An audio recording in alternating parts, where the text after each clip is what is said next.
Northwoods of Maine features 3.5 million acres of wild forests, remote lakes, and an abundance of northern wildlife. There are virtually zero paved roads and no cell service. And here we are with 0 bars. Out in the big woods, it's just you and the gods. My name is Lady LaFay, and I live up here in a cabin tent.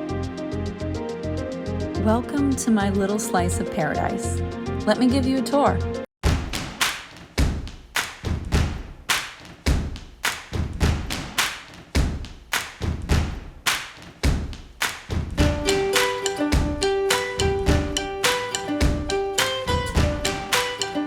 The first thing you should know is that the tent is not permanent.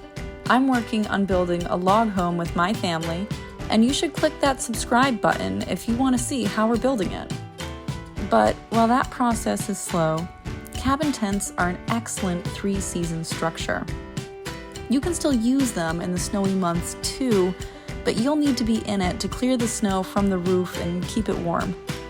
Since the big woods doesn't have regular infrastructure like snowplow services, the only way in and out of this area during the winter is by snow machine or sled dogs.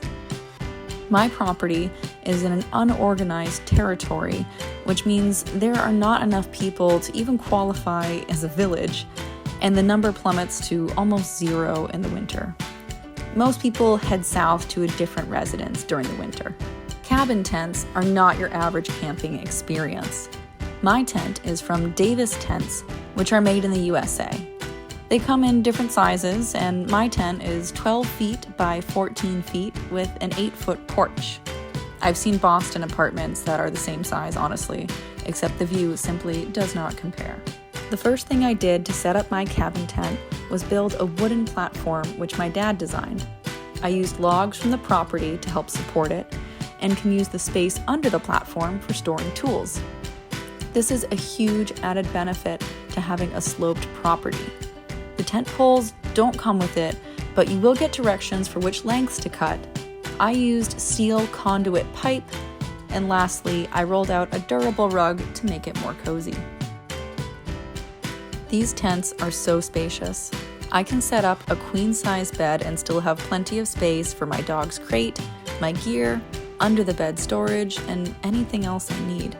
Plenty of room for decorations too, and the battery-operated lights are a great solution for off-grid living. For charging electronics, I use my vehicle or my solar generator from Bluetti. I really like these hanging shelves and also the storage pouches sold by Davis Tents. I use this DeWalt storage tote to keep linen safe from mice if I'm gone for a few days, and it also makes a great table.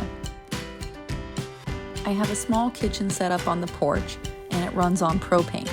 I also have a wood stove made specially for the tent, although I didn't have a chance to set it up this year, so I used a Mr. Buddy heater when it got cold.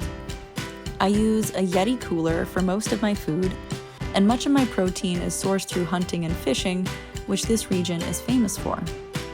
For kitchen gear, I'm a huge fan of Sea to Summit because it is lightweight, easy to clean, and it nests so I can easily store all of it. You're probably wondering where the bathroom is.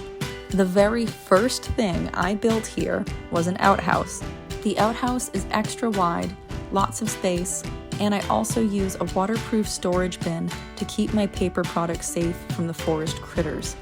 I also got a hanging shower caddy to store hand sanitizer, a small mirror, etc. The roof of the outhouse is a clear corrugated plastic, which allows light to come through and reflect off the light-colored paint. I don't currently have a regular, proper shower, so in the summertime I use a solar shower, and in the cooler months I'll just heat up water on the stove. So, what am I even doing up here? As the song goes, hunting, fishing, and loving every day. Thanks for watching, and stay tuned to see what living off-grid in the big woods of Maine in a tent is really about.